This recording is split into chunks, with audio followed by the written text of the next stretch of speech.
اقسم بالله للتاريخ، اقسم بالله للتاريخ، والله العظيم التاريخ. المغرب يتخطى البرازيل. هيدا التاريخ، هيدي الذاكرة، هيدي للتاريخ. المغرب يتخطى البرازيل خامس عالميا، توب فايف يا جماعة رسميا من الفيفا. المغرب هلا حاليا بهالوقت يتخطى البرازيل خامس عالميا، والله العظيم التاريخ. فوز المغرب كأول منتخب عربي بكأس العالم. الله أكبر، الله أكبر. فوز المغرب كأول منتخب عربي ويتخطى البرازيل بهالوقت ليصبح خامس عالميا. الله أكبر يا جماعة. يا فخر جد جد جد جد جد جدك، مش جدك، يا فخر جد جد جد جدك. يسعد أبوكم. شو هيدا يا جماعة؟ يسعد أبوكم. شو هيدا يا جماعة؟ أول منتخب عربي بيرفع راسته، أول منتخب عربي بيرفع راسته، بيرفع راسته. نحن عرب. يصبح خامس عالميا ويتخطى البرازيل. اقسم بالله للتاريخ، للتاريخ، للتاريخ.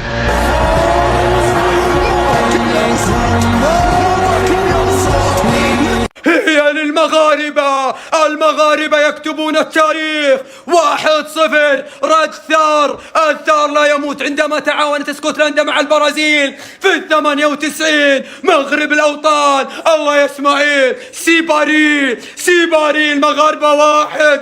تسمع ولا ما تسمع؟ يا عيني يا أسود الأطلس. الله أكبر يا سيباري. شدي ولدك عليا، شدي شدي يا خالة. سامع يا جزائر تشجع اسكتلندا. شوف المغاربة، شوف المنتخب اللي يشرف. مو 3 من الجزائر من الأرجنتين. الله أكبر يا مغرب التاريخ. ألف مبروك يا مغاربة. أقسم بالله أنتم من رفعتوا راس العرب في المونديال. شدي ولدك عليا، شدي شدي يا خالة.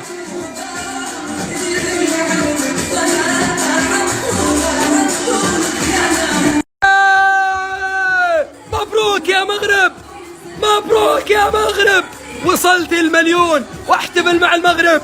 سامع يا مصري يا جزائري، هذا مغرب التاريخ، هذا مشرف العرب. ألف مبروك لأكاديمية محمد السادس ولملك المغرب وفوزي الأكشع والجمهور المغربي. وشدي ولدك عليا.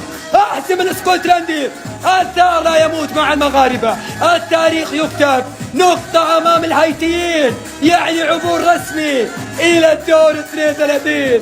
مبروك يا مغربي، مبروك يا مغرب التاريخ. أدمع. مرحبا. سامع يا جزائري، سامع يا مصري. لن تصبح المغرب والله. لا لا لا لا لا لا, لا. سما سما ابو حاله. شدي ولدك عليا، شدي شدي يا خاله. بغض النظر عن النتيجه، بس اي حد ما شافش الماتش ده صدقني مش دي النتيجه الحقيقيه. النتيجه الحقيقيه هو ان المغرب اثبت ان ممكن منتخب عربي ينافس كل المنتخبات الاوروبيه واللي في امريكا اللاتينيه، واللي يقدر ينافس اي منتخب. ان المنتخب العربي ممكن يقدر يوصل لحته بعيده جدا في كاس العالم. سؤال بجد، هو ليه بجد المنتخبات العربيه ما تبقاش زي المغرب؟ ليه المنتخبات العربيه ما تبقاش زي الثبات الانفعالي اللي عند اللعيبه المغاربه في المنتخب؟ الهدوء، الضغط العالي، الريتم السريع في الماتش، اللعيبه الصح اللي تستاهل تلعب في المنتخب. اقسم بالله يا جدعان ما شاء الله مش طبيعيين، مش طبيعيين.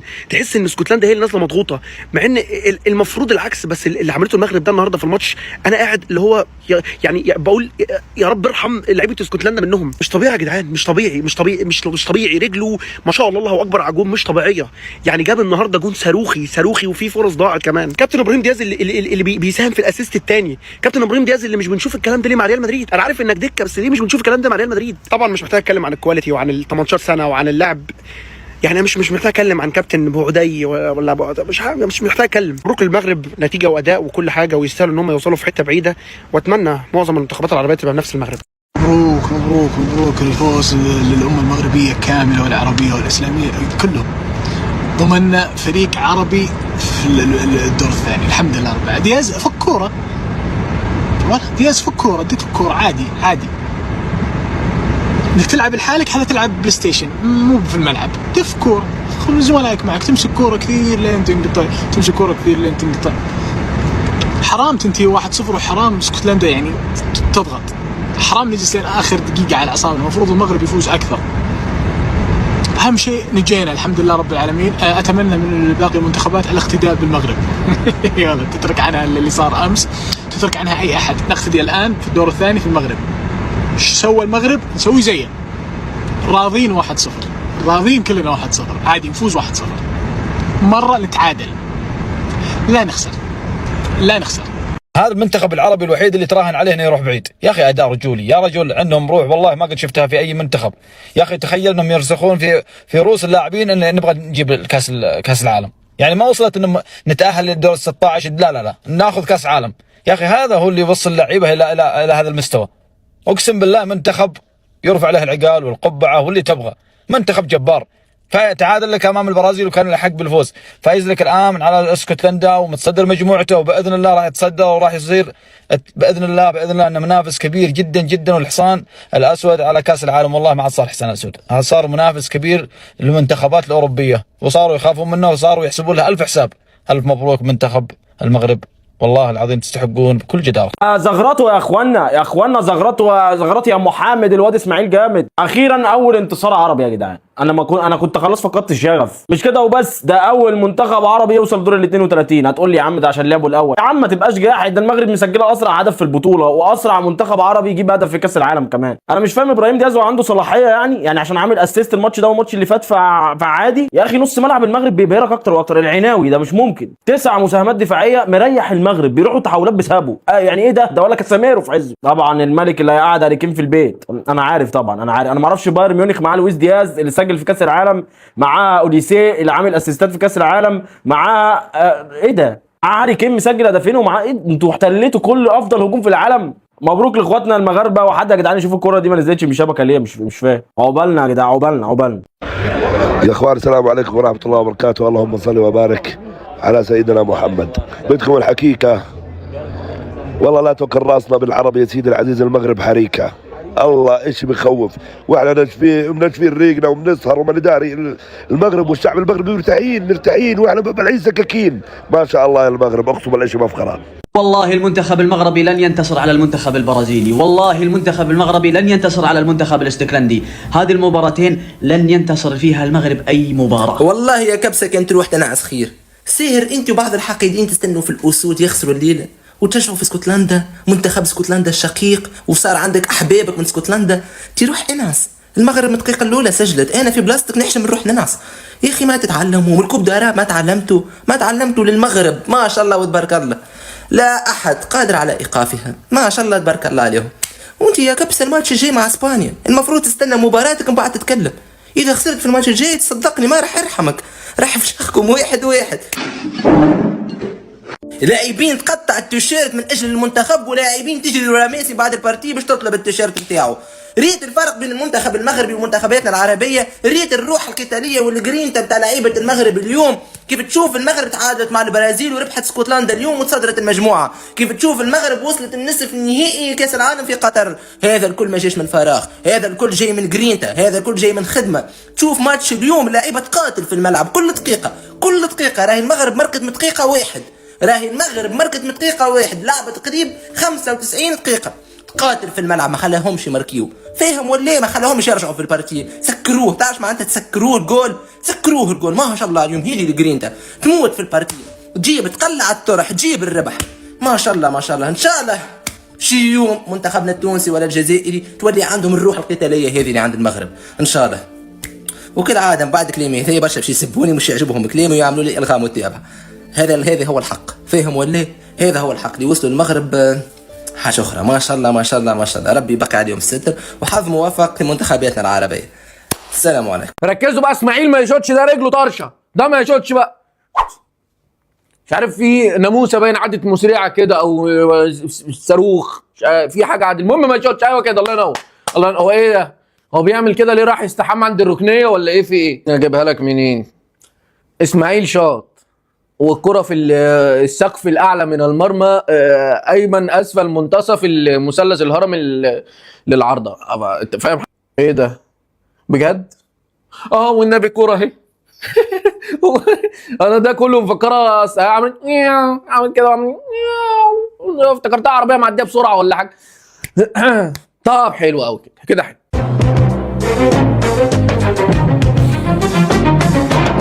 يعني حتى لما كسبنا 1-0 برضه. هو احنا ايه مشكلتنا مع الواحد يا عم؟ ما بنجيبش جونين ليه؟ البطوله الغريبه احنا ليه ما بنجيبش جونين؟ بس مبروك مبروك. انا متفائل ان احنا اللي هناخد كاس العالم السنه دي، منتخب المغرب هياخدها ان شاء الله. بالنسبه للماتش ولا اقول لكم انا كده ما بحبش اتكلم عن نفسي. انتوا شفتوا خلاص مش مهم. الأسطورة بيبي غوارديولا مستمتع بمباراة المغرب. والله ما شفته أنا، ما تو شفته حاضر في المباراة المغرب ويتفرج ولدنا السيباري، يتفرج على السيباري كيفاش يماركي وإبراهيم دياز كيفاش يمرر في الكورة. بس بالله ما شاء الله على إبراهيم دياز ولا السيباري، يا الحوايج ترك السيباري. ما ضيعت المغرب، بيني بينكم ضيعت المغرب. الشوط الأول يخرج 3 بلاش راهو للدقيقة 44 اسكتلندا ما سددش ولا تسديد على الحارس. ان شاء الله تكمل المباراة حتى 3-0 يزي فيه البركة. ان شاء الله ربي يكمل على خير. مباراة بعنوان الفن في تضييع الفرص من المنتخب المغربي. المغرب اكتسحت المباراة في الشوط الأول وفي الشوط الثاني، لكن جات وقت اسكتلندا أخذت فيها محزم الامور. اسكتلندا فاقت، اسكتلندا اخذت الثقه في روحها وكانت باش تعدل. ياسين بونو نحى فرصه، مزراوي نحى 3 فرص تقريب، يخلق الله على مزراوي اليوم. حكيمي نحى العديد من الكور وعمل برشا كونتر اتاك وما نجمتش تمركي المغرب. التغييرات ما جابت حتى شيء. الطالبي كاد يسجل هدف. مباراة بعنوان الفن في تضييع الفرص، ولكن في الأخير المغرب تنتصر. وأهم حاجة اليوم 3 نقاط، أداء مشرف. ضيعتوا برشا كور، لازم تصلحوا القدام، لازم تصلحوا الهجوم. كل فرصة بدمها في كأس العالم، لكن 3 نقاط في الجيب. ومبروك للمنتخب المغربي. باش نكونوا صريحين مع بعضنا، وهبي في المؤتمر الصحفي قال راهو اسكتلندا جاية تلعب في الدفاع، وعارفين اسكتلندا باش تلعب بالدفاع. قالها بصريح العبارة، قال احنا هابطين باش نحاربوا ضد الدفاع وممكن نفوزوا 1-0 ولا 2-0. وارجعوا شوفوا المؤتمر الصحفي، وهذاك اللي صار. المباراة انتهت 1-0 المغرب ضيعت برشا فرص، ولكن انسوا هذا كل. 3 نقاط، أول فوز لوهبي مع المنتخب المغربي في كأس العالم. منتخب مقنع جدا بسم الله ما شاء الله في الدفاع في الهجوم. فما كان ديوب الصراحة مازال ناقص على الآخر. ديوب مازال ناقص، مازال خايف. المهم ما عدا هذا الشيء منتخب مغربي مقنع جدا. ما شفناش اسكتلندا عملت هجوم خطير واحد. شفتوا هجومات المغرب قداش من هجمة بسم الله ما شاء الله. مباراة مقنعة. ألف مبروك، ألف فوز، وألف مبروك 3 نقاط، وألف مبروك الصدارة المؤقتة في انتظار مباراة البرازيل وهايتي. بعد فوز المغرب على اسكتلندا جبت لكم أقوى تصريح للاعبي اسكتلندا بعد المباراة. عايز اعرف في ايه؟ ايوه ايه في ايه؟ انتوا ايه واحنا مين ودول ايه ودول ايه؟ انا تعبان، انا من دي وتعبان. انا عايز اعرف في ايه؟ المغرب واسكتلندا اللي بيلبسوا شيء، والمصريين المغاربه هم احنا واحد. يلا جابوا جول. المغاربه ما جسوش النبض. المغرب هتاخد المونديال ولا ايه؟ الاسكتلنديين في خدهم بيضه قوي. منتخب اسكتلندا ضعيف جدا دفاعيا. يا ريت نيوزيلندا تبقى زي اسكتلندا. ايه كميه الفرص اللي بتضيع دي؟ حرام عليكم. المغرب واسكتلندا بتشجع مغربنا يا جدع. تقطع تيشيرت اللعيب تديله انت طرد ولا انذار حتى ولا ضربه جزاء. المغاربه عنيفين جدا. هو مال المغرب هبطت ليه الشوط الثاني؟ احي اسكتلندا كانت هتتعادل. خليك مريح انت يا بونو. لو انت هيجيبوا جول خليك مريح. اول فوز للمنتخبات العربيه المغرب. مبروك المغرب الشقيق. بسم الله الرحمن الرحيم. اعزائي المشاهدين واهلا وسهلا بكم في مباراه المغرب واسكتلندا، والهدف الاول للمنتخب المغربي من اسماعيل الصيباري وبوجود الاسطوره الاستاذ عبد الرزاق الجامعي. ان شاء الله اليوم 3-0 يا رب يا رب يا رب. لا والافتتاحيه بدري دي حلوه. سووها سود الاصل، سووها قربان رب المغرب. لك هذا اللي رفع الراس قربان ربكم. 1-0 تفرج 1-0 للمغرب. قربان ربك يا اسماعيل. يقول ابوس حط بيضاتك لابوس يا اسماعيل. يقول قربانك يقول. يا جماعه هذا اسرع هدف في كاس العالم. 1-0 للمغرب على اسكتلندا. اول دقيقتين جول المغرب. اوف يا مغربي. شكله اول فوز عربي بكاس العالم. شكله المغربي راح يرفع راسنا يا جماعه الخير. لا هو ديك المغرب مش صلى على النبي. لا يا رجل انا من لما بلش كاس العالم ما في حد سجل هدف بسرعه زي هيك. المغرب شكله راح تكون اول منتخب عربي بحقق الانتصار في كاس العالم. يا مغربي شكلك ناوي لهم، والله شكلك ناويها يا مغربي، وشكلك راح توصل كمان مره على نصف النهائي. شو هو الفخر يا مغرب، يا فخر يا مغربي. انت اول منتخب بتحقق انتصار. خذوها مني ما راح اكمل شوط ثاني خلاص. مبروك لكل مغربي. انت مش بس فخر للمغرب مغربي، انت فخر لكل العرب. انت رفعت راسنا قدام الجميع. اتعادلت مع البرازيل وهسه فايز على اسكتلندا 1-0. وك فخر اول منتخب عربي بحقق انتصار بكاس العالم يا مغربي. لما يحكوا المغرب احنا كنا كعرب نرفع راسنا، ولسه المغرب راح تروح بعيد كاس العالم. يا نيالك يا مغرب عايق منتخب، يا نيالك عايق منتخب برفع الراس. اول فوز عربي يا مغربي، اول فوز عربي حققته رفعت راسنا كلنا. مغربي يسعد قلبك ويسعد قلب المغرب، ولك انت يسعدك، انت فخر، انت فخر العرب، انت بطل العرب يا رجل. انت قسما بالله رفعت راس كل العرب. اول فوز عربي، اول فوز عربي اخيرا. يا رب يا رب بعد فوز المغرب كل المنتخبات العربيه تبلش تفوز. يا رب فك النحس المغرب 1-0 انتصار يا مغربي. وقرب المغرب يتأهل يا بطل. ديما مغرب يا مغربي. ارفع راسك فوق بهيك منتخب، والله اكلتهم اكل والله يا ابطال. يا رب كل المنتخبات نفرح فيهم زي ما فرحنا للمغرب يا رب. يا جماعة المغرب اتخطى البرازيل، والله ما بتخوت عليكم. شوفوا 5 عالميا، اتخطى البرازيل سادس، اتخطى البرازيل والبرتغال. يا الله يا فخرك يا مغرب. المغربي بس يمشي بالشارع ويحكوا لك انت مين، يقولوا انا مغربي، ارفع راسك فوق هيك لفوق. انا فخور فيكم يا ابطال. اقسم بالله انكم ابطال، اقسم بالله انتم بترفعوا راسك عرب. انتوا فخر العرب، انتوا اقوى وافضل منتخب عربي بحكيها من اردني بعترف قدام الجميع صراحه. افضل منتخب، انتوا الافضل، انتوا اللي بتمثلونا، انتوا الابطال، انتوا اقوى منتخب عربي يا رجل. انتوا البرازيل معهم 5 كاس عالم، لو عشت طول عمري ما كنت اتوقع يصير هذا الشيء. تحيه يا ابطال. بسم الله الرحمن الرحيم. مشاهدينا الكرام، متابعي قنوات الكاس، أهل المغرب مبروك عليكم، أول منتخب عربي عم بتأهل للدور القادم في بطولة كأس العالم يا جماعة، وأسرع هدف في نسخة كأس العالم 2026 بأمريكا. يا عفو الله المغرب مرعبين يا رجل. مبروك التأهل من عندي، مبروك التأهل يا رجل. المغرب للتاريخ، المغرب هذا هو فخر العرب في بطولة كأس العالم يا جماعة. المنتخب المغربي هو فخر العرب في كل بطولة كأس العالم. يصبح أول منتخب عربي يحقق انتصار في النسخة الحالية في بطولة كأس العالم يا جماعة. المنتخب المغربي مش مجرد منتخب عادي يا جماعة، المنتخب المغربي حاليا يصبح أول منتخب بكل التاريخ 39 مباراة بدون أي هزيمة كأكثر منتخب يا جماعة. والله المنتخب، والله المغرب للتاريخ، والله المغرب للتاريخ. المغرب إلى الدور القادم، خذوها مني رسميا. اسماعيل سيبري يسجل أسرع هدف في المونديال 2026 بعد دقيقة و15 ثانية في شباك اسكتلندا. ولا الإنهاء والفينش رائع. ولا إبراهيم دياز لا يوجد لاعب صنع أكثر من إبراهيم دياز إلى حد الآن. صناعته أمام البرازيل هدف أيضا لإسماعيل سيبري، والآن صناعته الهدف أيضا لسيبري وهدف أمام اسكتلندا. يعني هذه ثنائية رائعة جدا، ذكرتني بثنائية كيليان وأوليسي. أينما تجد أسود الأطلس تجد دائما الأرقام القياسية. تقدم المنتخب المغربي حتى الان بهدف في الدقيقه الثانيه المصراوي على اسكتلندا، وشكلهم هيصعدوا ايه دول، خدوا كاس العالم.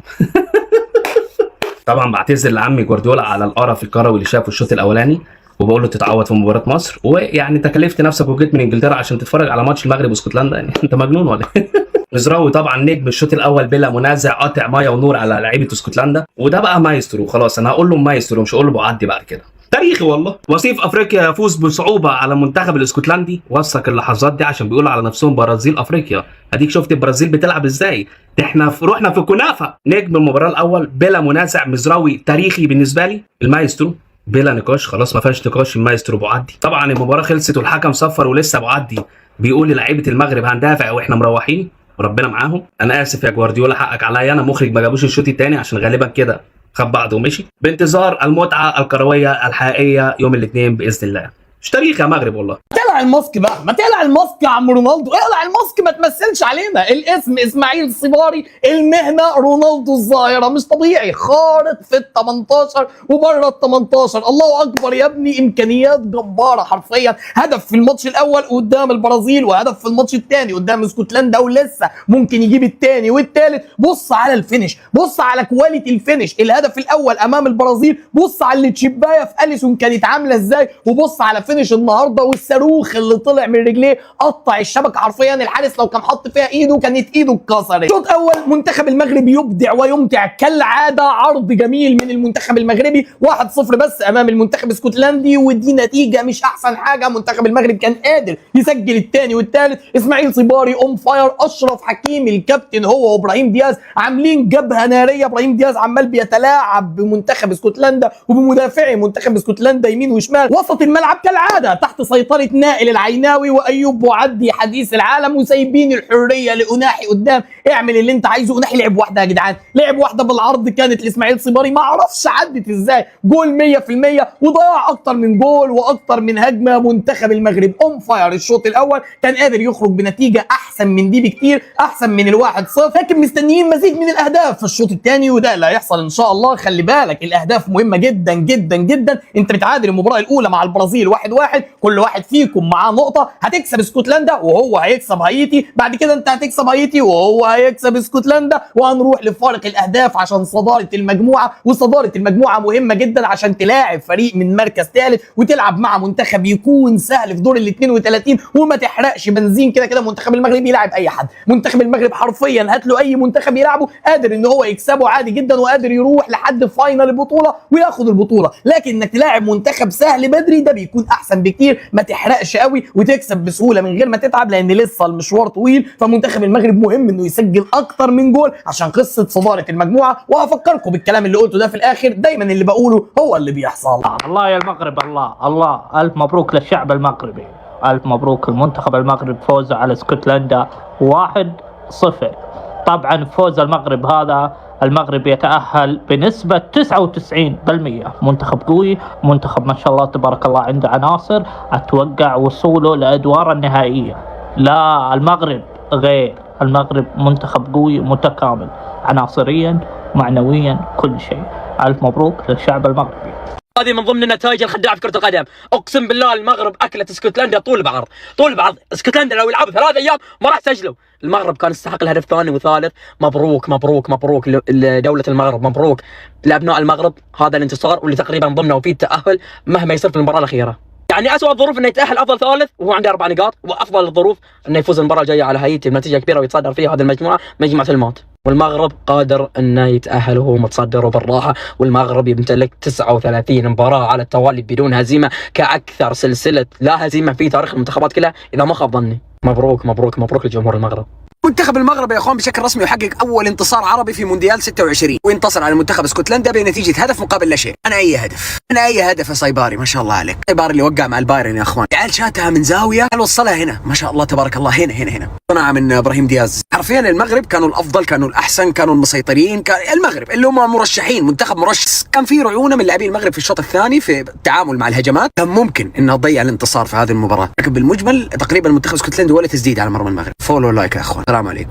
رسميا المنتخب المغربي المنتخب العربي الوحيد يحقق انتصار في المونديال الى الان. الف مبروك المنتخب المغربي، ديما مغرب ديما بونو. ولك ان تتخيل انه المنتخب المغربي يدخل التاريخ ويحقق اطول سلسله لا هزيمه في تاريخ المنتخبات ب 39 مباراه. اسماعيل صباري كان حاسم امام المنتخب الاستكلندي، سجل هدف تاريخي. الف مبروك المنتخب المغربي، طبيعي جدا حيوصلوا البعيد حيروح بعيد باذن الله. يا عيال يخرب بيت الجنون هذا. وبعدين معاه الساعه 7 المغرب يحضر مباراه في كندا، الساعه 9 يحضر مباراه في امريكا، الساعه واشنطن كاليفورنيا مكسيك. انا صرت اخاف الف القاف، صارت بيتنا. رئيس الفيفا احد يعلمني شلون قاعد يتنقل بهالسرعه. طيران 6 ساعات 7 ساعات، هو كيف شيء ما يدخل العقل. هل الصور اللي تطلع كذا على الشاشه اي يعني ولا ايش؟ اول كنت مخمخ على المرايه طفي النور قاعد اتفرج، صرت اشيل همه طفي النور القى صلعته في زاويه الغرفه. حدث العقل بما يعقل يا حبيبي انت. كيف كذا؟ كندا امريكا مكسيك واشنطن كاليفورنيا. انا عن نفسي اشوف الموضوع غريب، ما ادري انت كيف تشوف. عزيزي المشاهد علموني ايش رايكم بالكومنتات. سلام. المغرب اليوم بخروج الروح يا اخوان تفوز على اسكتلندا 1-0 يا اخوان. كانوا حيتعادلوا لكن والله فعلوها اسود الاطلس، ما شاء الله تبارك الله. لكن والله فينيش الصابري يا اخوان والله مو طبيعي. في اول دقيقه يا اخوان فجر باب اسكتلندا يا اخوان بصاروخ، لا اله الا الله يا اخوان. هذا هو المهاجم الفذ. اليوم اسكتلندا يا اخوان ما شتت ولا شوط على باب المغرب، مو طبيعي ما شاء الله. ما قدروا يسووا اي شيء، وكذا رسميا ما شاء الله اسود الاطلس متصدرين مجموعتهم، الا اذا البرازيل تعثرت الله اكبر. بس الله يكرمك ان شاء الله صدمتها. اخواني الهدف عالمي. انا اول مره اشوف الكره تعلق، مو تروح ال90 تعلق في ال90. علقت في ال90 خلاص الكره وقفت هناك، الشبكه موجود. كيف تعلق الكره من قوتها؟ علقت في ال90. يا الله يا المغرب، بدايه ولا اروع يا اسماعيل. الهدف الاول يا جماعه ولع. والله المغرب عالم ليفل ثاني. المغرب مستوى مرعب ما شاء الله تبارك الله. استحوذوا استحواذ مرعب. والجميل انه في كل مره تنقطع فيهم الكره ضغط عالي جدا، يستعيدون الكره في 3-4 ثواني تتم استعاده الكره. هدف مبكر، استحواذ على الشوط الاول بالكامل، سرعه في استعاده الكره، نموذج مثالي جدا. الامنيه الوحيده الحين انهم ما يتراجعون. اخر الشوط الاول صراحه شفنا فيه تراجع، وشفنا الاسكتلنديين بدوا يتجرؤون اكثر واكثر. اللي صار في مباراه البرازيل نتمنى انه ما يتكرر يا جماعه. ما نبغى تراجع اطلاقا، لان كان المغرب افضل في ارضيه الميدان، والمغرب تقدر تسجل الثاني والثالث برضه. باذن الله الشوط الثاني يكون اجمل. المغرب بصراحه اجهز منتخب من منتخباتنا العربيه في كاس العالم، لسه قاعد يورينا نفس النسخه اللي كنا نشوفها في 2022. صرنا نشوف يا جماعه المغرب ما شاء الله تبارك الله لدرجه يعني يفوزون في مباريات. اوكي طيب طبيعي وصلنا للمرحله هذه. شوفوا مين حاضر مباراة المغرب اليوم، شوفوا مين جاي يستمتع في مباراة المغرب اليوم. اي نعم، المدرب الاسطوري جوارديولا كلكم تعرفون فترة التاريخية مع السيتي انتهت، وشكله يا اخواني يبغى يدرب منتخب، وحاضر اليوم للمغرب امام اسكتلندا، شكله يبغى يدرب المنتخب المغربي. والله منور جوارديولا يا اخوان، ومنتظر وين بتكون وجهته القادمه، بالمنتخب الاسباني ولا بتكون مثلا فعلا يا اخوان بالمنتخب المغربي، ولا راح يدرب نادي كبير مثلا بيروح الدوري الايطالي، لان لسه باقي ما درب في الدوري الايطالي، ممكن يدرب اليوفي. خلونا ننتظر ونشوف. ديما الله على المغرب، اقسم بالله منتخب عظيم، منتخب يا جماعه صرنا نتوقع انه بكل مباراه يواجه اي منتخب راح ينتصر عليه. اليوم المغرب ينتصر وبنسبه كبيره تاهلوا للادوار الاقصائيه. هذا المنتخب يا جماعه عرفنا بشيء ان الكره العربيه تقدر تنافس في كاس العالم. الحضور، الشخصيه، اللاعبين اليوم يلعبون باقل مجهود. الشوط الثاني انا شايف اللعيبه يا جماعه قاعدين يلعبون باقل مجهود وقاعدين يفكرون يا اخوان بالادوار الاقصائيه. هم ضامنين التأهل، من كثر ما انهم ضامنين التأهل قاعدين يلعبون باقل المجهود امام المنتخب الاسكتلندي، وفعلا فازوا اليوم على المنتخب الاسكتلندي باقل مجهود. شوفوا احصائيات المباراه تدل ان المنتخب المغربي لعب الشوط الاول، اخذ اللي كان يبغونه، خلاص هدوا الرتم بالشوط الثاني، وفعلا فازوا بعد ما هدوا الرتم. حتى الاحصائيات المنتخب المغربي لو كان منتخب يبغى يسجل بالشوط الثاني ويساهم يسجل، هو المنتخب المغربي ما فيه نقاش. طبعا هذا الجدول المنتخب المغربي بالصداره يا اخوان ب4 نقاط، الاسكتلندي عندهم 3 نقاط، والبرازيل لسه بيلعبون مع هايتي الحين بعد شوي. باذن الله يا اخوان المجموعه تخلص زي كذا، البرازيل طبعا يكون الثاني، والمغرب باذن الله تاخذ الصداره على البرازيل. منتخب عظيم وصراحه منتخب يشرف اي عربي. عموما صنعت مقطع مبروكين اخواننا في المغرب ولكل عربي. اعطونا رايكم في الكومنتات على المباراه، لا تنسوا لايك وفولو، حساباتي كلها فوق بغطي جميع مباريات كاس العالم. تشاو رجالتي.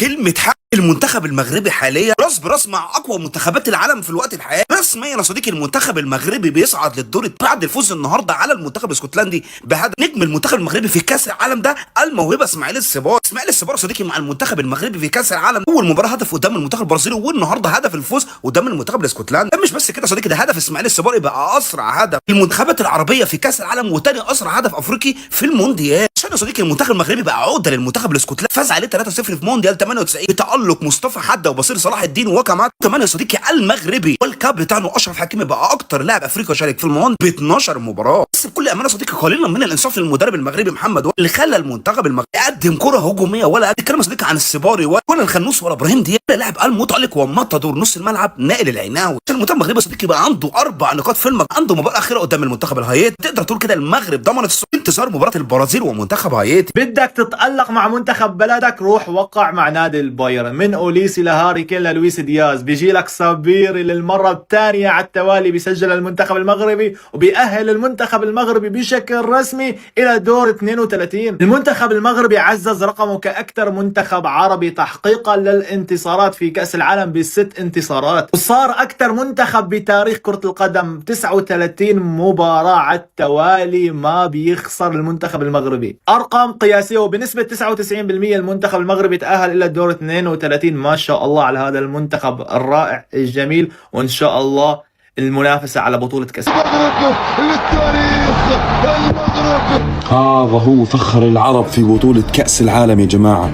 المنتخب المغربي هو فخر العرب في كل بطولة كأس العالم، يصبح أول منتخب عربي يحقق انتصار في النسخة الحالية في بطولة كأس العالم. يا جماعة المنتخب المغربي مش مجرد منتخب عادي، يا جماعة المنتخب المغربي حاليا يصبح أول منتخب بكل التاريخ 39 مباراة بدون أي هزيمة كأكثر منتخب. يا جماعة والله المنتخب، والله المغرب للتاريخ، والله المغرب للتاريخ. المغرب إلى الدور القادم، خذوها مني رسميا. إذا رسميا نهاية المقابلة جمعت بين المغرب ومنتخب اسكتلندي. صراحة منتخب مغربي ما عندي ما نقول، رجال في التيران تقاتلنا، كانت مقابلة صعيبة الدراري قسما بالله، صعيبة بزاف، خصوصا في الدقائق الاخرى ديال الشوط الاول والدقائق الاخرى ديال الشوط الثاني. صراحه اسكتلندا كتولي زعما علينا قلت في الدقائق الاخرى ديال كل شوط. وانت اخويا راه ما لقيت ما نقول لك، انت اخويا راه ما لقيت ما نقول لك، ما لقيت باش نعبرك صراحه. رجل بكل المقاييس، العناوي اخوتي راه ما لقيت ما نقول عليه انا صراحه. وهذا شنو نقول لك اخويا شادي رياض صراحه، الرجل المناسب في المكان المناسب. الله يرضي عليك اخويا، هادشي نقدر نقول لك انا صافي. قدنا الدراري. وانت اخويا عيسى ديوب الله يسهل عليك اخويا، راه ما عندكش ياسين بونو، راك حمقتي لنا ياسين بونو، وياسين بونو ولا كيعيا بسببك اخويا عيسى. وما كاينش شي كره شد عيسى ديوب ما فكرش في ياسين بونو، ما هذه ما يمكنش. اما بالنسبه للوهبي صراحه كنضيع واحد القضيه اللي هي الشونجمون. ما كنشونجوش في الوقت الدراري، خلينا الدراري حتى ما قادينش انهم يجريو عاد كنقدروا نشونجيو. واش عندنا تشكيله وحده؟ هذا هو السؤال اللي بغيتكم انكم تجاوبوني عليه في الكومونتير. أسود الأطلس يكتبون التاريخ بعد انتصارهم على منتخب اسكتلندا. رسميا المنتخب المغربي يصبح صاحب أطول سلسلة انتصارات متتالية في تاريخ منتخبات العالم بواقع 19 انتصار متتالي. وأزيدكم الشعر بيت، يصبح صاحب أطول سلسلة عدم خسارة في تاريخ المنتخبات العالمية بواقع 39 مباراة متتالية بدون أي خسارة. نار يا حبيبي نار، نار يا حبيبي نار، انهم اسود الاطلس فخر كل العرب. تحياتي لكم. المغرب يفوز على اسكتلندا بتكسر لعنة العرب اخيرا كاول فريق عربي يفوز في مونديال 2026. نحن كنا نبو الفرحه هذه من البدايه. خاطي اسماعيل اللي هو سجل اسرع هدف لمنتخب عربي في تاريخ كاس العالم، وثاني اسرع هدف افريقي في تاريخ كاس العالم. كل يوم انجاز ما شاء الله تبارك الرحمن. خاطي انه متعه كرويه يتفرج عليها. واحد لما يتفرج على المغرب يحس براحه نفسيه، يحس انه هو مطمن ان الفريق هذا حيدير لي عليه حتى يفوز. في ثقه زايده انت تتفرج على المغرب. شايف هل انا الوحيد اللي يحس بها ولا اي واحد يتفرج على المغرب يحس بالثقه هذه؟ واخيرا اول انتصار عربي في كاس عالم 26. المنتخب المغربي بينتصر على اسكتلندا 1-0. ولكن بيبقى السؤال، ليه دايما العقليه العربيه دايما في هنا حاجه لازم نصعب الدنيا؟ مهما كان الماتش سهل، مهما كنت انا اقوى منك، لازم نفضل نلعب لغايه اخر دقيقه، لازم يفضل الماتش معقرب لغايه الدقيقه 94 ولغايه ما الحكم يصفر ويقول لك الماتش خلص. النهارده المنتخب المغربي في اول تلت ساعه يخلص الماتش 3 مرتاح. ماشي، الشوط الاول 6-7 فرص كلها حاجات عماله تضيع وانانيه ومش عارف ايه. ابراهيم دياز في الشوط الثاني يروحوا اتنين على الجون، عايز يلم المدافع الاخير وعايز يسجل جون على ايه يا جماعه؟ يا جماعه هو ليه العرب دايما عندهم حته لازم الدنيا تقرب؟ ابراهيم دياز اول ما بيلبس تيشيرت المنتخب بيتحول لليونيل ميسي. هي دي الصور اللي ما بتشوفهاش لحد غير ليونيل ميسي. هتلاقي ابراهيم دياز عامل بطوله عالميه، اول مباراه عامل اسيست عالمي، وتاني مباراه النهارده عامل اسيست تاريخي. طب ما حلو بوعد يا هو، والراجل لابس التيشيرت وجاهز، ما نخلص فيه يا عم بيريز. بسم الله ما شاء الله، ده 18 سنه 18 سنه شايل نص الملعب كده وبيروح وبيجي. 18 سنه بوعدي، 18 سنه والعناوي. الحلاوه والمتعه في المنتخب المغربي ان بوعدي لما بيقطع الكره وبتستمتع باداء بوعدي، لما الكره بتطلع منه بتروح للعناوي فبتستمتع اكتر، فاهم؟ فانت متعتك بتبقى الضعف بسبب نص الملعب العالمي اللي مع المنتخب المغربي. شيلي بقى مالك في الارقام القياسيه. المنتخب المغربي بيدخل التاريخ بايه بقى؟ مش بحاجه عاديه كده، اطول سلسله لا هزيمه في تاريخ كره القدم. واقفل على كده، اقفل. مستنيين اتكلم في اي حاجه تاني؟ مفيش كلام بعد كده. اكبر او اطول سلسله لا هزيمه في تاريخ الكوره من ساعه ما اتعملت باسم المنتخب المغربي النهارده. شكرا. للتاريخ من أوسع أبواب التاريخ، المنتخب المغربي الخامس عالميا في تصنيف الفيفا للمنتخبات. مين كان يتخيل أنه يوم من الأيام منتخب عربي يوصل لهذا التصنيف؟ ولسه الخير لقدام، احتمال المنتخب المغربي يوصل للترتيب أعلى بكتير من هيك. المغرب حسم تأهله إلى الدور 32 من كأس العالم، وكان أول منتخب عربي بيفوز بمباراة في كأس العالم الحالي، وما زال المغرب مستمر ومتربع على عرش الكرة الأفريقية والكرة العربية. دابا كاينين جوج ديال الحوايج، وحده ايجابيه وحده سلبيه. نبداو سيدي بالايجابيه، وهي اننا خرجنا من هذه المقابله هذه بفوز و3 نقاط والصداره ديال المجموعه في انتظار المباراه ديال البرازيل وهايتي. حاليا قبل ما يتلعب الماتش ديال البرازيل مع هايتي حنا فايتينهم في الكلاسمون ديال الفيفا وطلعنا المركز الخامس. اما الحاجه السلبيه هي اننا كنضيعوا بزاف ديال الفرص، ضيعنا بزاف في الشوط الاول وضيعنا في الشوط الثاني، وهذا الماتش هذا كنا قادرين نخرجوا على الاقل بواحد 3 ولا 4 ديال البيوتا فاسيلمون. بغض النظر عن النتيجه، بس اي حد ما شافش الماتش ده صدقني مش دي النتيجه الحقيقيه. النتيجه الحقيقيه هو ان المغرب اثبت ان ممكن منتخب عربي ينافس كل المنتخبات الاوروبيه واللي في امريكا اللاتينيه واللي يقدر ينافس اي منتخب. ان المنتخب العربي ممكن يقدر يوصل لحته بعيده جدا في كاس العالم. سؤال بجد، هو ليه بجد المنتخبات العربيه ما تبقاش زي المغرب؟ ليه المنتخبات العربيه ما تبقاش زي الثبات الانفعالي اللي عند اللعيبه المغاربه في المنتخب، الهدوء، الضغط العالي، الريتم السريع في الماتش، اللعيبه الصح اللي تستاهل تلعب في المنتخب. اقسم بالله يا جدعان ما شاء الله مش طبيعيين. تحس ان اسكتلندا هي اللي نازله مضغوطه، مع ان المفروض العكس. بس اللي عملته المغرب ده النهارده في الماتش، انا قاعد اللي هو يعني بقول يا رب ارحم لعيبه اسكتلندا منهم. مش طبيعي يا جدعان، مش طبيعي. رجله ما شاء الله الله اكبر على الجون مش طبيعيه. يعني جاب النهارده جون صاروخي وفي فرص ضاعت كمان. كابتن ابراهيم دياز اللي بيساهم في الاسيست الثاني، كابتن ابراهيم دياز اللي مش بنشوف الكلام ده ليه مع ريال مدريد. انا عارف انك دكه، بس ليه مش بنشوف الكلام ده مع ريال مدريد؟ طبعا مش محتاج اتكلم عن الكواليتي وعن ال 18 سنه وعن اللعب. يعني مش محتاج اتكلم عن كابتن بوعدي ولا مش محتاج اتكلم. مبروك للمغرب نتيجه واداء وكل حاجه، ويستاهلوا ان هم يوصلوا في حته بعيده، واتمنى معظم المنتخبات العربيه تبقى بنفس المغرب. المنتخب المغربي بيفوز على اسكتلندا الضعيف واللي كان مستسلم امام منتخب المغرب هدف ولا اجمل ولا اروع من اسماعيل السايبري. انت ايه يا ابني الحلاوه دي؟ انت ليه كل ماتش جون اجمد من الماتش اللي قبله؟ اسماعيل السايبري احرز هدف النهارده عالمي، اقسم بالله تصويبه صاروخيه في مرمى اسكتلندا، وطبعا الحارس ما قدرش يعمل لها اي حاجه. منتخب المغرب قدر يفوز 1-0، نتيجه كان يقدر يفوز باضعافها بكتير قوي. كان الماتش ده ممكن يخلص 3-4 لمنتخب المغرب في الشوط الاول بس، ولكن للاسف منتخب المغرب ضيع كتير قوي وما قدرش يستغل كل الفرص اللي جات له، وكان بسبب الفرص اللي ضاعت دي كان ممكن يندم عليها، خصوصا ان اسكتلندا في الشوط الثاني كانت اخطر من الشوط الاول، كان عندها شويه فرص خطيره، ولكن برضو منتخب المغرب حتى واداؤه قل في الشوط الثاني كان عنده برضو فرص كتير خطيره، ولكن ربنا عدى على خير وقدر منتخب المغرب انه يفوز بهدف لا شيء وبيحصد اول 3 نقاط في المجموعه. فالف مليون مبروك لشعب المغرب، وان شاء الله منتخب المغرب كده بنسبه كبيره هو خلاص ضمن الصعود. اللي قدامك ده كان هدف اسماعيل سيباري الحلو جدا، تاني اسرع هدف في تاريخ المنتخبات الافريقيه في المونديال. هدف سيباري باسيست من ابراهيم دياز المباراه الثانيه على توالي، هو اسرع هدف في كاس العالم 2026، اسرع هدف لمنتخب المغرب تاريخيا. واصبح اسماعيل سيباري هو تاني لاعب في تاريخ المنتخبات العربيه يسجل في اول مباراتين ليه في المونديال بعد طبعا الملك المصري محمد صلاح. هو هدف انتصار المغرب الاول في كاس العالم ضد اسكتلندا، هدف الانتصار العربي الوحيد لحد دلوقتي، هدف ملخص المباراه وبث مباشر لكل الماتشات في لينك في البايو. المباراه اللي لعيبه اسكتلندا كانت مركزه فيها في ضربات الجزاء اكتر ما مركزه في الكوره. اخر 10 دقائق تقريبا عدوا ب10 سنين على اخواتنا المغرب، فرص كانت قريبه جدا بيها اسكتلندا من انها تسجل التعادل. الوقت اللي كان بيلعب فيه المغرب على التحولات عنده كره في العارضه وكان ممكن يسجل الثاني. اللي لافت للنظر هو ثقه محمد وهبي في نفسه كبيره قوي، اللي كلمتك عنها قبل مباراه البرازيل. قلت لحضرتك ان الراجل ده عارف هو بيشتغل ازاي، مش بس قدم نفسه بشكل عظيم جدا منتخب المغرب في كاس العالم تحت 17 سنه، لكن النهارده بيتكلم على البرازيل احد قوى العالم في كره القدم، بيقول لك هم اللي يخافوا مننا مش العكس. النهارده كمان بيقول اسكتلندا نازله تاخد قدامنا نقطه لكن احنا عايزين 3 وهناخدهم. قد كان فعلا النهارده المغرب بتتصدر المجموعه برصيد 4 نقاط على تعادل ضد البرازيل وفوز ضد اسكتلندا. عايز اقول لك ان بابا الشغلانه كان حاضر النهارده المباراه، بيب جوارديولا عليه لقطه كده في مباراه المغرب واسكتلندا في كاس العالم، بيستمتع باجازته ورايح يتفرج على المغرب. عن نهايه المباراه وقبل بدايه مباراه البرازيل وهايتي، هل تتوقع ان المنتخب المغربي يصعد كاول مجموعه من المجموعه دي؟ وتفتكر بمستوى المغرب الحالي قادر يوصل لفين في المونديال؟ وحلفنا على ابوهم وتلبسوهم الصايات الدقتم ولاو كيلبسوا الصايات هاد مساخط الوالدين. صافي كملت غير يلعبوا مع شوفوا الاخوان الماتش الجاي اللي عندهم مع النمسا غيدخلوا بحال هكا تا هما غيتخرقوا غيديروا الخروق. الاخوان راه كتعرفوهم هما بواله غيكونوا عندهم الخروق. صافي شوفوا كيفاش غيولي المنتخب ديال الكراغله راه يتعالم نتعلموا فيهم الاخوان. تحياتي لكم الاخوان، بارطاجيو الكراغله. إن المغرب يا سادة، المغرب تحقق أول فوز عربي في المونديال. المغرب بتفوز 1-0 على اسكتلندا يا جماعة، أول فوز عربي، وتجيب أسرع جون، يعني أسرع جون في 2026 بجد ب 70 ثانية. اسماعيل سيباري حلوياتك يا مغرب، لمي حلوياتك يا مغرب لو سمحت.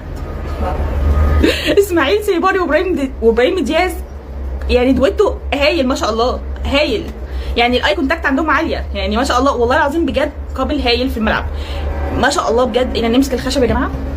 حلويات المغرب حلوه قوي، مش قادره، حلوياتكم حلوين قوي، لموا حلوياتكم يا المغرب. جماعه النهارده هنتكلم عن حاجات فنيه ما عجبتنيش بصراحه. المغرب تستحق دايما الافضل، لان هو عاجبني قوي شغل اللعيبه جدا والله، بس النهارده في حاجات غريبه. يعني هنتكلم على اول ايجابيات وفي سلبيات حصلت عشان اكون صريحه. بس الايجابيات الاول اسرع جون اسماعيل سيباري بيجيبه في 70 ثانيه. هوبا لسه بفتح الماتش لسه مفتوح، دخل جون. طب اديني فرصه يا اسماعيل، طب يا اسماعيل والله اخد حذري لقيته جون. طب بس انا اشوف الاسيست انا ما شفتش، لقيته بيتعاد ابراهيم دياز هو ما شاء الله دويتو هايل، اسماعيل واسماعيل وابراهيم يعني بجد. اسرع جول في 70 ثانيه. طب انا يا اسماعيل انا اتخضيت ما لحقتش. رسميا اول فوز عربي بيتكتب باسم المغرب، ورسميا برضو المغرب بتسجل اسرع هدف في تاريخ العرب في المونديال. رسميا برضو المغرب اكتر فريق عربي تسجيلا للاهداف برضو في المونديال. المغرب النهارده بتكسر كل الارقام حرفيا. والله العظيم انا من سرعه الماتش كنت بفكر ان الماتش شغال على 2 اكس. تحبهم او ما تحبهمش لعلمك دي مش مشكله، ان انا عاوز افهمه دلوقتي هو فعلا المغرب ده يا جدعان منتخب افريقي ولا الثنائيه دي اصلا اللي شكلها هتبقى من افضل الثنائيات في كاس العالم 26. ابراهيم دياز للماتش الثاني على التوالي بيصنع، والسوبر للماتش الثاني على التوالي بيسجل برضو من صناعه ابراهيم دياز حرفيا كان عامل ماتش على اعلى مستوى، بس ده مش مبرر عشان يضيع كره زي دي يا جدعان. والله ابراهيم دياز بيجي له فرص كتير وكل مره بتحس ان هو عاوز يخترق اللاعب، مفكر ان اللاعب شفاف، مفكر نفسه بيلعب بيس 2006. نفس الحركه بتاعت فينيسيوس، يعني تقريبا اتعاد من غباء فينيسيوس. لو كل كوم يا اسطى والواد العناوي ده كوم تاني اصلا لوحده، الواد هدومه اتقطعت واتضرب واتشتم واتعور وكل حاجه، ومع هذا برده كمل ال 90 دقيقه كاملين. لا وده غير اداؤه في الملعب اصلا، اذا كان على مستوى الدفاع او على مستوى الهجوم او حتى على مستوى خط النص، حرفيا اللاعب كان متكامل. رسميا وبنسبه 99% المغرب في دور ال 32.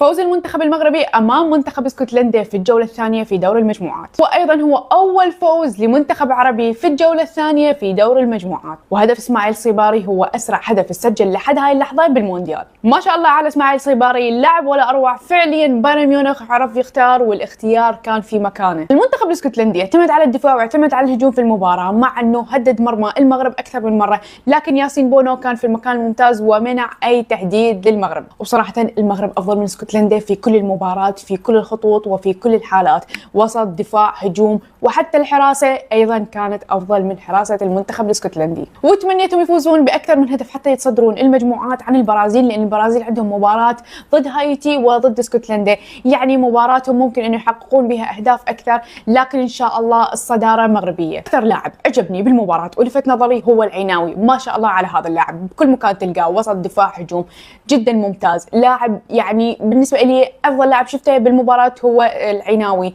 مع أنه إسماعيل صيباري قدم مباراة جدا ممتازة، وأيضا مزراوي قدم مباراة جدا ممتازة كأدوار دفاعية، لكن أنا شفت العناوي جدا ممتاز وده يؤدي دوره بشكل ولا أروع. وألف مبروك للمنتخب المغربي، وإن شاء الله التوفيق لجميع المنتخبات العربية. ليست مفاجأة إذا المغرب بيحقق المونديال بالنسبة إلي، لأنه واحد من أفضل، بل لحد هذه اللحظة أفضل منتخب بشوفه بهذه البطولة. طبعا ألف مبروك لمنتخب المغرب، وصوله إلى الدور 32، لسه عنده مباراة مع هاتاي ينتصر فيها، مباراة مضمونة بإذن الله تعالى، ويأخذ الصدارة ويحسم التأهل كمتصدر. في عالم كتير بتقلك المغرب هي الحصان الأسود، المغرب لم يعد حصان أسود، أصبح فريق مرشح للبطولة، أو المغرب من الممكن أن يصل إلى سيمي فاينال. المغرب واصل الى سيمي فاينال، والمغرب رايح محقق اللقب. فريق ومجموعه ممتازه جدا، التركيز من قلوب الدفاع ومن الاظهره من لاعبين خط الوسط ومن المقدمين شيء جبار جدا. بالكاد ان ارسم، او انا متاكد 100% لا يوجد منتخب عربي قد وصل الى هذا النضج بالكره ومن دون كره، شيء استثنائي، شيء خيالي. لذلك والله ما حكون مصدوم اذا المغرب حقق المونديال، فهم يستطيعون. أسود الأطلس كوبا دي موندو، أول 3 نقط للعرب في المونديال، أول فوز. المنتخب المغربي يحرز أول 3 نقاط أمام اسكتلندا. حد يقول لي اسكتلندا ضعيف، أقول له ده أنت اللي ضعيف. اسكتلندا منتخب محترم جدا. المنتخب المغربي كان مستحوذ معظم أوقات المباراة، ولكن تضييع فرص كتير، بعض الفردية من إبراهيم دياز، ولكن المغربي منتخب أقوى من اسكتلندا. كده المغرب عنده 4 نقط، نقطة تعادل مع البرازيل و3 أمام اسكتلندا. المنتخب المغربي بيسخن وبيشغل عجلة كأس العالم من جديد. مغرب في الدور القادم.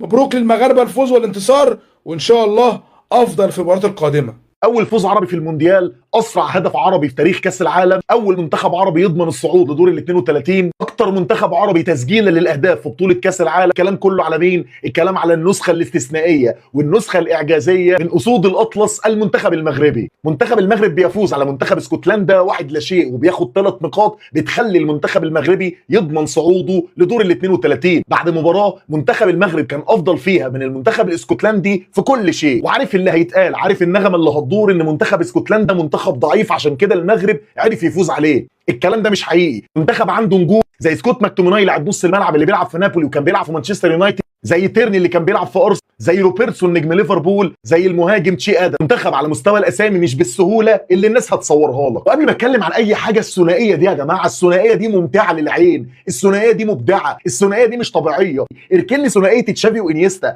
اركن لي ثنائيه بيرلو وجاتوزو، اركن لي ثنائيه فالفيردي وكامافينجا، اركن لي ثنائيه الجربوع جواو نيفيز وفيتينيا، نائل العيناوي، ايوب بوعدي، 2 لعيبه وثنائيه وسط ملعب هتكون الافضل في ال5 سنين الجايين على مستوى العالم. 2 لعيبه على مستوى الروح مش طبيعيين، 2 لعيبه على مستوى معدل العمر، جواهر في نص ملعب المغرب، 2 لعيبه مبدعين، 2 لعيبه ممتعين، 2 لعيبه بيكملوا بعض. وقاره اوروبا غير مستعده. اسماعيل الصيباري النهارده بيسجل تاني اهداف لتاني مباراه على التوالي للمنتخب المغرب، وبيكون سبب رئيسي في ال3 نقاط اللي بيحرزهم منتخب بلاد. هاري كين الغلابه، هاري كين العرب، هاري كين قاره افريقيا. وقلتها لك وانا بختاره في تشكيله الجوله، لو لعبت وينج يمين هيأدي، لو لعبت وينج شمال هيأدي، لو لعبت مهاجم صندوق هيأدي، لعبته تحت المهاجمين هيأدي. مهاجم مش طبيعي، بسم الله ما شاء الله، عشان الناس ما تفكرش ان انا بحث. مهاجم مش طبيعي، مهاجم على مستوى الامكانيات، مرعب في ال18، وفي نفس الوقت دريبلر ممتع. تحب ان الكره تيجي في رجل اسماعيل الصيباري عشان تتفرج هو ممكن يقدم لك ايه. صعب قوي ان اي مدافع يخطف منه كوره. نيجي بقى للعقرب،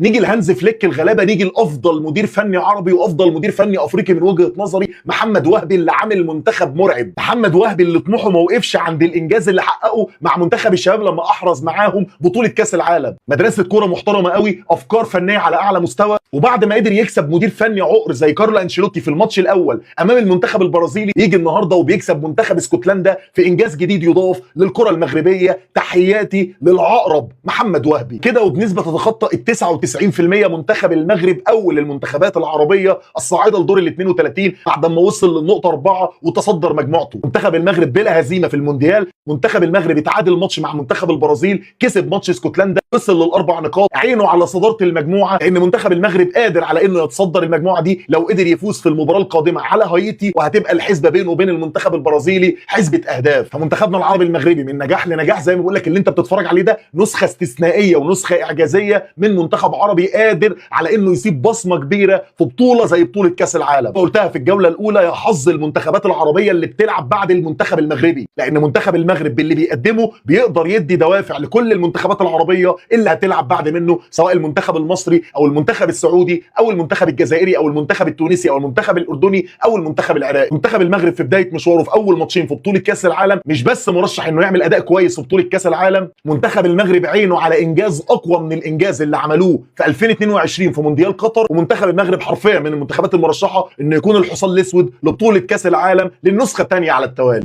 والفوز عربي يا مغربي، اول فوز عربي حققته رفعت راسنا كلنا. مغربي يسعد قلبك ويسعد قلب المغرب، ولك انت يسعدك، انت فخر، انت فخر العرب، انت بطل العرب يا رجل، انت قسما بالله رفعت راس كل العرب. اول فوز عربي، اول فوز عربي اخيرا. يا رب يا رب بعد فوز المغرب كل المنتخبات العربيه تبلش تفوز.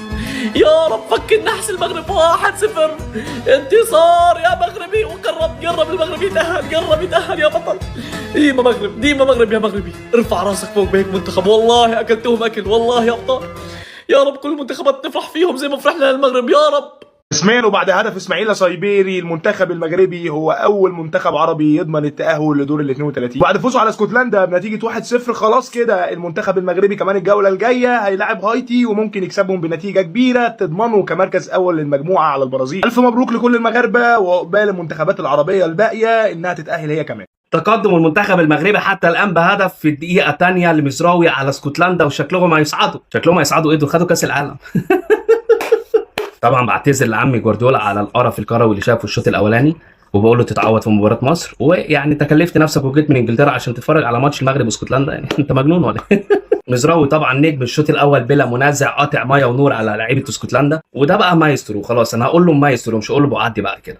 تاريخي والله. كالعاده منتخب المغرب في الموعد. منتخب المغرب يا جدعان بيتالق النهارده وبيكسب اسكتلندا 1-0 وبياكد صعوده للمرحله اللي جايه. يعني انت فاهمني، حتى لو ما كسبش الماتش اللي جاي هيصعد، ولكن الماتش اللي جاي هيكسب واحتمال كبير يصعد اول مجموعه، لان منتخب المغرب هو الفريق، يعني عايز اقول لك ان هو احسن فريق بيقدم اداء في المجموعه بصرف النظر عن البرازيل كمان. والله العظيم بيقدم اداء احسن من البرازيل. عايز اقول لك ان هو علم البرازيل اصلا الماتش اللي فات درس عمره ما هينساه. اسماعيل يا جدعان اللي هو اسماعيل صبياري ده، عايز اقول لك ان هو جاب جون في اول 70 ثانيه، اسرع جول للعرب في كاس العالم، دايما مشرفين العرب. وعايز اقول لك على حاجه، اسرع جول في كاس العالم النسخه دي. فالنهارده يا جدعان المغرب بتقدم دروس كرويه من كل النواحي الفنيه. وكمان عايز اقول لك على حاجه، ان شاء الله باذن الله منتخب مصر يقدم برضو فنون حلوه قدام نيوزيلندا، ونكسب نيوزيلندا وناكد صعودنا مع منتخب المغرب وكل المنتخبات العربيه ربنا يوفقها. ولكن النهارده يا جدعان انا سهران عشان اتفرج على المغرب، عشان المنتخب ده بيمتع فعلا. المنتخب ده اوروبي ما شاء الله ما شاء الله ما شاء الله، كل اللعيبه على قد المسؤوليه ما شاء الله، ربنا يزيدهم، ربنا يحفظهم من الاصابات ويكملوا لنقطه بعيده جدا هم ومنتخب مصر وكل المنتخبات العربيه. المغرب بتحقق اول انتصار للمنتخبات العربيه في بطوله كاس العالم 2026 بعد ما كسبت اسكتلندا بنتيجه 1-0 في ماتش حرفيا المغرب ضيعت فيه كتير. يعني المغرب كانت تطلع في الماتش ده كسبانه 2 و3 و4 كمان، بس ضيعوا كتير وكان ممكن تمشي بنظام اللي ضيع يستقبل، وربنا ستر كتير في الماتش ده الحمد لله. ومش كده وبس، المغرب في الماتش ده كانت بتحقق ارقام قياسيه كمان. لاعب ابراهيم سيباري اللي هو اللي سجل الهدف في اسكتلندا وجون في البرازيل يصبح تاني لاعب عربي يسجل جونين في كاس العالم من تاني ماتش ليه، ماتشين متتاليين يعني بمعنى اصح. اول لاعب كان محمد صلاح في ماتش روسيا والسعوديه 2018. السنه دي ابراهيم سيباري في البرازيل واسكتلندا. ورقم قياسي كمان للمغرب، المغرب بقى لها 6 ماتشات متتاليه في دور المجموعات ما بتخسرش، بتكسب او بتتعادل، بس تعادلت في 3 وكسبت 3. الماتش ده ما كانش ب3 نقط بس، كان تكسير ارقام قياسيه. قدموا ماتش كبير وشرفوا العرب بصراحه. توفيق ليكم في كل اللي جاي ومشرفينا دايما. ديما مغرب. وبس كده، سلام. صفر يا حكام، صفر صفر صفر صفر. جماعه لاول مره انا هطفي التلفزيون، بس مش علشان انا متضايق من المباراه. المنتخب المغربي مش بس بيكسب، ده خامس العالم حسب تصنيف الفيفا يا ناس. ان شاء الله نقدر نقول شبه رسميا المنتخب المغربي بيكون اولى المنتخبات العربيه صعودا من دور المجموعات. عزيزي ده ترتيب المنتخب المغربي حاليا في صداره المجموعه الى حين انتهاء مباراه البرازيل وهايتي، المباراه اللي كل اللي بنتمنى فيها بس ان البرازيل يطلع باقل عدد من الاهداف ضد هايتي، لان امنيتنا الاكبر عدد من الاهداف يكون من نصيب المنتخب المغربي اللي هيواجه هايتي اصلا في اخر مباراه بالمجموعه، واللي بسبب المباراه دي المنتخب المغربي يتصدر المجموعه ويسلك طريق سهل نوعا ما بالمونديال. ولكن اركن كل ده على جنب، انت خدت بالك من هدف سايباري؟ غير انه واحد من اسرع اهداف المونديال، غير انه الهدف الثاني ليه في المباراه الثانيه ومن نفس الاسيستر ابراهيم دياز، هو اللي صنع في مباراه البرازيل وهو اللي صنع ضد اسكتلندا. ولكن الجميل بقى في هدف سايباري ان رقم 1 الكره بتتحرك، رقم 2 الزاويه من اصعب ما يكون، رقم 3 بقى انه ما شاء الله من دقه وقوه الكره فضلت ساكنه في الشباك، ساكنه في الشباك حرفيا، يعني متعلقه ومش راضيه تنزل. ديما مغرب وعقبال باقي المنتخبات العربيه. سجل رسميا المنتخب المغربي المنتخب العربي الوحيد يحقق انتصار في المونديال الى الان. الف مبروك المنتخب المغربي، ديما مغرب ديما بونو. ولك ان تتخيل انه المنتخب المغربي يدخل التاريخ ويحقق اطول سلسله لا هزيمه في تاريخ المنتخبات ب 39 مباراه. اسماعيل صباري كان حاسم امام المنتخب الاسكتلندي، سجل هدف تاريخي. الف مبروك المنتخب المغربي، طبيعي جدا حيوصلوا البعيد حيروح بعيد باذن الله. بعد فوز المغرب على اسكتلندا جبت لكم اقوى تصريح للاعبي اسكتلندا بعد المباراه.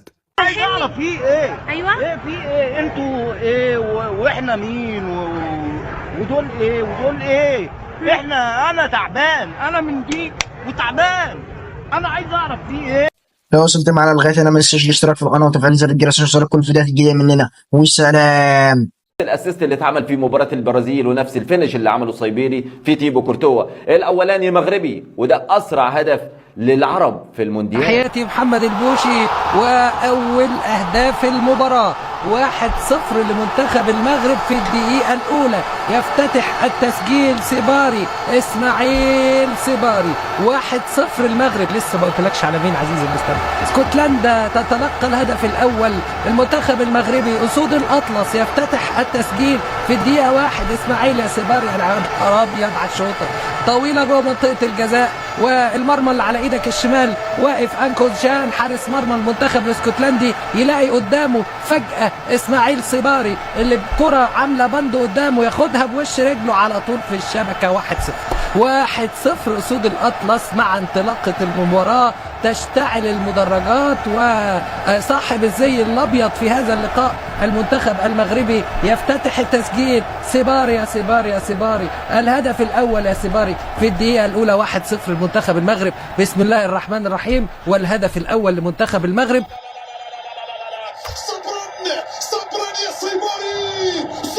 خلصت فيه كل الكلام ده. انا لسه باخد بقه ميه. يا اسماعيل، يا اسماعيل احترم عقولنا.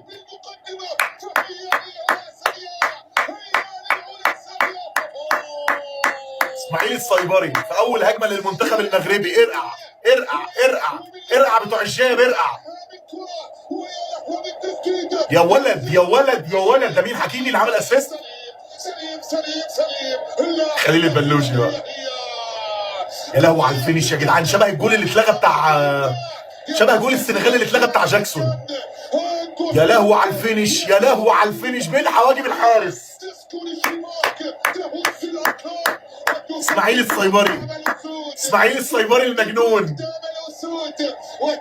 اسيست عالمي من اشرف حكيمي. اسماعيل الصيبري بايرن ميونخ رسمي.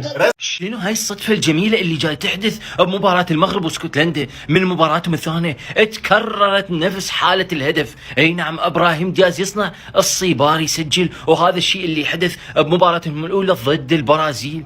شنو هالتفاهم اللي بين الصيباري وابراهيم دياز؟ جاي يتخاطرون بيناتهم، يتواصلون بالتخاطر لان انسجام مو طبيعي. يعني هذا الهدف بالدقيقة الثانية سجل الصيباري اسرع هدف في بطولة مونديال 26. البايرن ميونخ صراحة يعني انتو فرصة، كانت فرصة واخذتوها وانقضيتوا عليها انه تعاقدتوا ويا الصيباري. قطعة نادرة والمتعة صنعت في المغرب. المغرب محظوظة في الصايبيري، ما شاء الله الله يحفظه. سجل الهدف الأول في أول دقيقة، وأعتقد هذا أسرع هدف في كأس العالم في 2026 لحد الآن، أعتقد مش متأكد، ولكن هدف أسطوري من زاوية مسكرة. ما شاء الله شو هالهدف، الله يحفظه. وهو اللي سجل في المباراة ضد البرازيل في التعادل 1-1. ما شاء الله المغرب سفاحة والصيبيري السفاح الأكبر فيهم. ما شاء الله يا المغرب، إن شاء الله بتكملوها بانتصار والتأهل بإذن الله. كفو يا المغرب وديما المغرب. منتخب المغرب يا جماعة الخير يسجل أول أهدافه في بداية المباراة. اسم اللاعب يا جماعة اصبروا، والله مع اسماعيل صبيان، والله مبسوط. اسماعيل والله مبسوط، خلك على نفس الرتم، مش كذا يا مغرب. كل التوفيق وباذن الله 2-1. اقسم بالله ده يا بخت بايرن ميونخ بصيباري. اكبر بسم الله ما شاء الله يا جدعان، تاني جون على التوالي. اسماعيل صيباري هو افضل مهاجم عربي افريقي موجود حاليا. يا حكيمي بعد الحكم عليك لقيت حاجه تفرحك. المغرب ما محتاجش غير دقيقه عشان يجيب جون الفوز. عايز اقول لك ان الصيباري مضيع الهدف الثاني دلوقتي. لا لا لا لا لا يا جدعان، اسماعيل صيباري بيسجل هدف هو الاسرع للمنتخبات العربيه في كل المونديالات. 72 ثانيه بس كانت كفيله ببوم عالمي جدا من اسماعيل صيباري في مرمى اسكتلندا.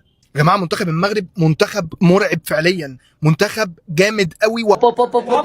دقيقة واحد ماركي عليهم، قال لك حق بغاو يتقروا لهذيك 3-0 3-0. مازال ما كاين الاول. هذه هي لقد اسكن الشيبه. شوف هذا كابتن ماجد، كابتن ماجد اسكن الشيبه، كابتن ماجد صيباري الاسطوره الاستاذ عبد الرزاق الجامعي. ان شاء الله اليوم 3-0 يا رب يا رب يا رب. لا والافتتاحيه بدري دي حلوه، دي حلوه حلوه. المغرب من اول دقيقه، لا كسب من اول دقيقه. ديما مغرب، اكيد باقي المغرب يحفظ بكاس العالم.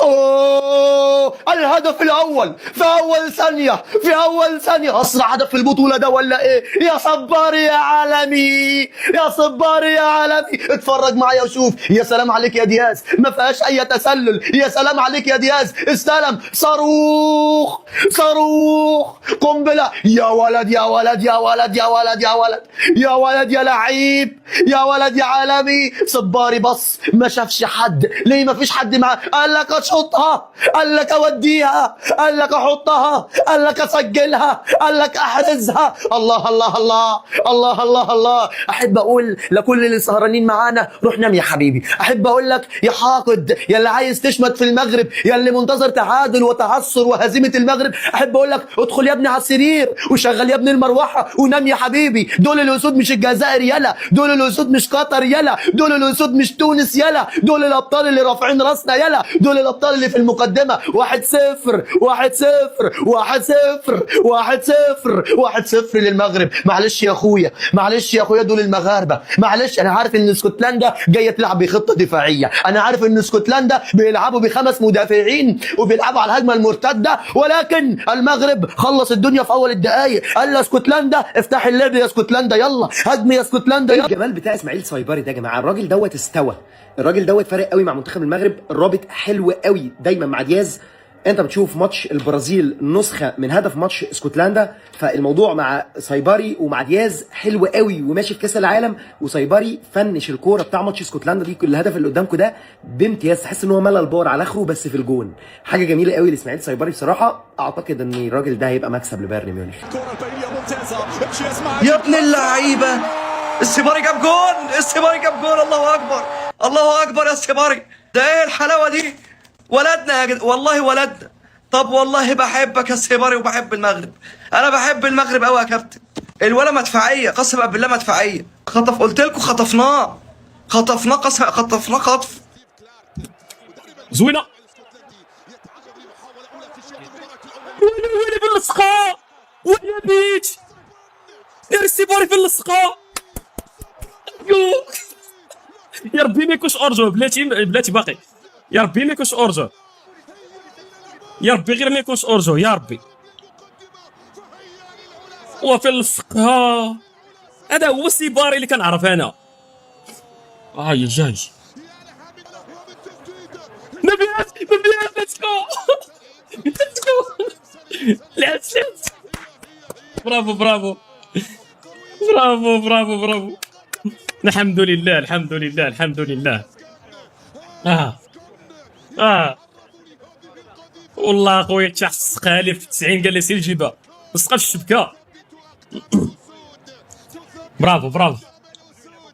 قبل كل شيء عينك على الانهاء، عينك على الانهاء، ما شاء الله. ورسميا اسرع هدف عربي بتاريخ كاس العالم، بالاضافه لهيك اسرع هدف بكاس العالم 2026 مدون باسم سايبيري بدقيقه و10 ثواني. يقولوا لك حسام اسود، اكيد المغرب مش حسام اسود، المغرب منافس على كاس العالم، اسست ولا اروع من ابراهيم دياز لسايبيري، من هون كبير ظهر المدافعين لسايبيري، ولكن الانهاء من عالم اخر، من هيدي الزاويه تحديدا صاروخيه. مباراتين للمغرب هدفان صنعهم ابراهيم دياز وسجلهم سايبيري، ما شاء الله على المنتخب المغربي. نعم انها ثنائيه مرعبه، ابراهيم دياز ارقامه مع المنتخب المغربي مخيفه حرفيا. 21 مباراه 17 مساهمه، سجل 13 وصنع 4 اهداف، ارقام جباره جدا من ابراهيم دياز، بالاضافه لبطل افريقيا. فعليا المغرب مسح الارض باسكتلندا، اسكتلندا ما اجوا على المباراه، ولكن للاسف المغرب ضيع كثير فرص، ضيع فرص محققه للتسجيل. المغرب كان قادر يخلص المباراه من الشوط الاول، من اول نص ساعه، ما في داعي يكمل الشوط. فعليا افضل من اسكتلندا بكل التفاصيل. ان شاء الله بتكمل فوز المغرب اليوم، هذا يعني بنسبه 99% حيكون بدور ال 32 وهيدا المتوقع. نعيد ونكرر، المغرب مش حسام اسود، المغرب منافس على اللقب بالنسبه لي. هو اسماعيل السيبري، سقفها له يا ابني، سقفها له في الزاويه 90. هم دول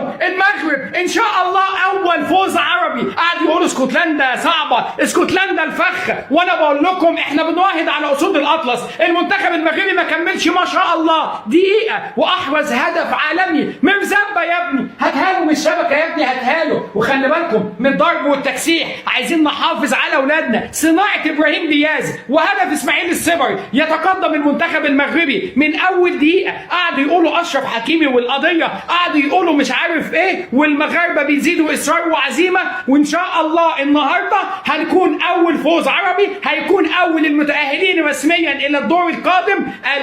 لز ونصر لز اقسم بالله العز. فوت الماتش باغي نفتح لايف كنسمع هدف، تصدمت. مبروك علينا، مبروك مبروك مبروك.